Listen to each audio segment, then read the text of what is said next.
Alright, good morning mga tol. Today is Saturday. Katatapos lang natin magpagas dito sa Petron. And as usual, pagka ganitong araw, walang booking. So kailangan natin gumapang. Tayo ang maghahanap ng booking ngayon.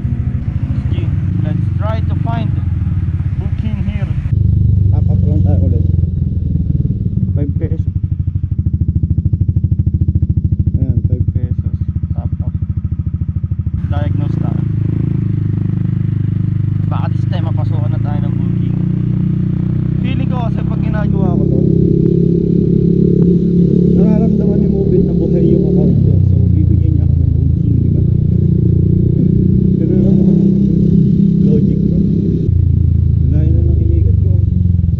Petron, paikot, papunta dito sa may, ayan, pinasukan na tayo mga tol. Tignan natin kung saan to. 62 pesos, papunta lang to ng ano, MRT. Yan, dito natin pick upin mga tol. Kuha lang tayo ng shower pops. Wala tayong shower pops. Arrive tayo. Tawagan natin. Naka-intercom tayo mga tol. Baka di nyo marinig, no?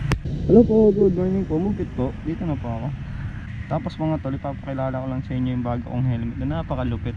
Murang mura lang to mga tol. Meron dyan sa yellow basket. Check nyo na lang. Dyan, no? Sheesh, nalagyan na lang natin ng sticker ng Move It Moto Taxi. Tapos syempre sticker natin na napakalupit. Ayan mga tol. Lagyan ko din yan ng sticker dito ng Duro, Seaworks, saka Namban, Dove. Pagka nabigyan na tayo, wala pa eh. Tapos ito yung visor niya mga tol. Damn! Classic, no? Ganda. Tapos naka leather yung loob na ito mga tol. Ganda yan mga tol. Sobrang solid yan. I really love this helmet na. Good morning po. Shower ka po. Papunta po tayong MRT, no? Okay na po. Let's go.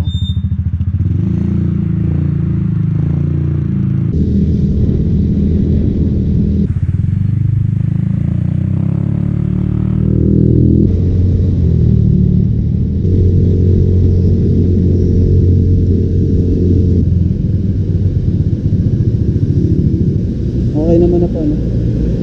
Okay na po. Thank you po, ingat po.